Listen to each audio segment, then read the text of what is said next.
Hi, I'm Vanessa. I've been in the industry like Marion for quite a number of years. Come from a trade association and training background. I started TPG 5 years ago. Very passionate about the industry. Love seeing the changes that it's sort of going through. One of the roles that we have developed into is helping businesses change and grow. We work alongside companies like Flight, we work quite a lot with the OEMs, but as an industry we're great, we talk about technology and solutions that can be offered, but actually don't actually look at the impacts that it has to actually take the project through to the added value stage. One of the things that is quite often ignored is the impact of staff. You think, okay, Joe Smith can go along and run this new bit of kit, but actually companies don't always take in the amount of training to get that person up to speed. The OEMs and the suppliers for the industry have very much specialised that after you've bought the new kit, there's an extra cost to the business which often isn't allocated in the budget. So the project slows down, it often stalls. The amount of times that we go into businesses and find companies saying to us whether they've bought MIS software or they've bought new wide digital format kit, it's sitting in the corner, it's not being used at all. We had one company which actually does feature again later in the show. We advised them and spent a lot of time researching with them what type of MIS system and CRM they needed. They went off a complete tangent, spent 150 UK £1,000, and then binned the whole system because it didn't work and went back to their original system. As an industry training company, we get involved in some very diverse projects. We do everything from ISOs. We support businesses going through the apprenticeship, so looking at the young people and upskilling into your business. And the objections that we just continually hear is we haven't got time. I'm going to talk about two companies in particular. One was a great company based in London. They had quite a diverse management and directorship team, but what made them particularly interesting to us is that they were in a niche market. They were in a growth market, which when we're talking sort of 3 or 4 years ago, which is when we actually did the project, actually made them quite different to work with. They had some great tier 1 and tier 2 retail suppliers.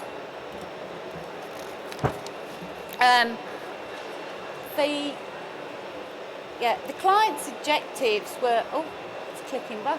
Right, the client's, right, there we are. Clients' objectives were really as follows. One of the things we spent a lot of time researching with them was the investments in the new kit, but actually their real mission was that they wanted to sell the business, become more profitable and sell it within 3 years. The usual story, no business plan, no sales and marketing plan. They just thought that investing in new kit was a good idea. They were really struggling to manage the compliance. One of the things that TPG focuses on quite strongly is helping companies streamline the compliance because it's such a big internal cost for businesses. Management team, we worked directly. They were an absolute delight to work for. They were innovative, they were forward thinking, they had a great mix of skills within the management team, which made the project so interesting. We focused on what capabilities that they actually had in the business, and actually when we go in and do training needs analysis on companies, we often find a few little gems. For an example, in one company we found a qualified chemist running a print machine, which we thought was a bit odd. The focus was, we focused on the 24 to 56-year-olds in the production team who could be run and developed into the added value projects. because what they wanted to go in more into the wide format, into the cross media, so when they were talking to their tier 1 and tier 2 clients, that their sales team could actually walk the walk.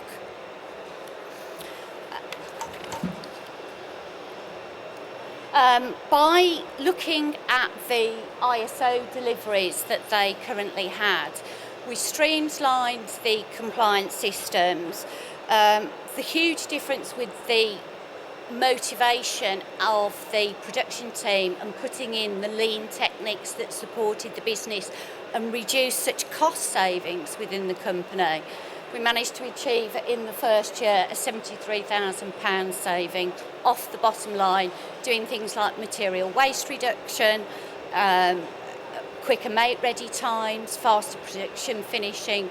So it really was a back-to-basics project, but was such a success because when we left, we'd taken, over the 3-year period, 36 people through formal apprenticeship and adult management training programs, so it made a huge impact on the bottom line. The second company that we're going to talk about was completely different ethos within the business.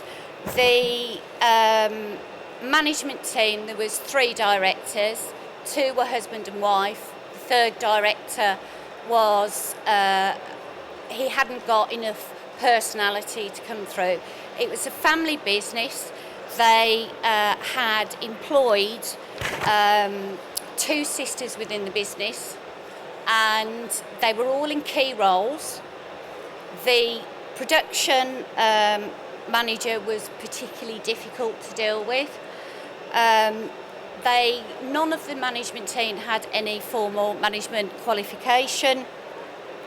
They had demotivated staff, they had high turnover of staff, they were losing people left, right and centre.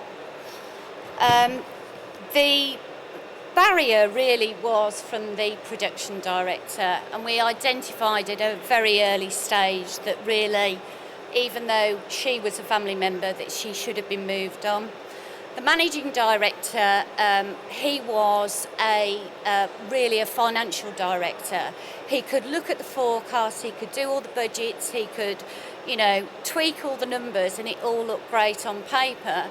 But as soon as it hit the production floor, it was chaos, absolute chaos. I've never seen anything quite like it.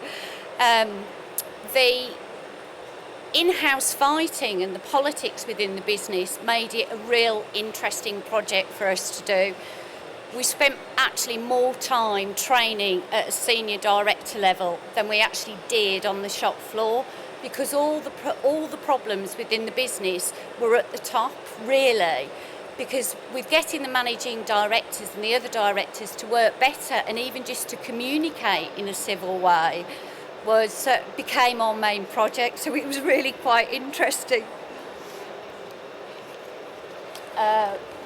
Usual story really. They had an ISO management system it was all just fudged. It was all people pushing bits of paper around so they could really just get through the audit and have that certificate on the wall.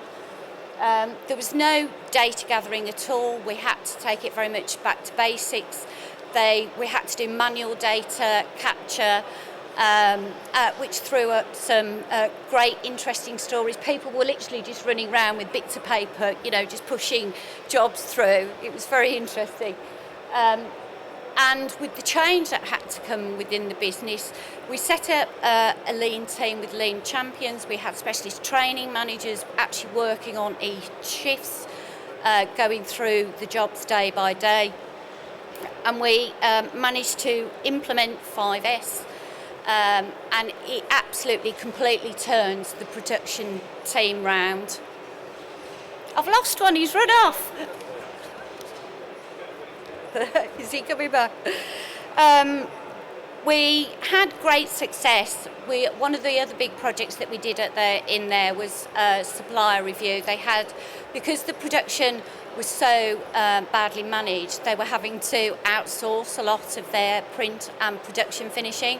So they were paying other local companies effectively their profit margin. We managed to bring that all in-house. The production team were very focused and very driven and really happy actually when we left. Unfortunately, when we went back and did a month later review, we discovered that pretty much all of the work that we'd done over the 9 months of the project had been wiped out. It was mainly down to the production director just not buying into the change. She just wouldn't come round. It didn't matter what we did or what we said or what we helped her and supported her to do. She just wasn't going to have it. The duration of the project was also, it kept extending, it kept going on and on and on, really.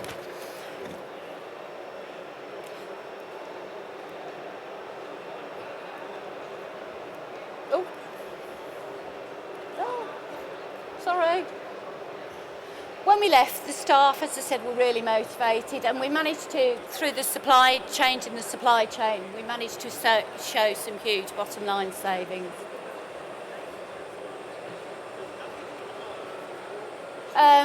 When you work with employees, and it doesn't matter really how big or how small you are, when you are talking and engaging with your staff, it's really important to have a skilled, knowledgeable workforce. The average age of people printing on the shop floor in the UK is 48, and it's not getting any better. We have a few fun facts here. The French and Germans are better at it over in Europe than they are in the UK. Engage with your employees. I mean, a lot of people think that that is really just human resources talk. You know, they don't understand that even as small businesses, when you bring the people online and you actually talk to your staff and consult with them when you're buying new kit, instead of thinking, oh, Joe Smith can run that, actually talk and get him on board with you.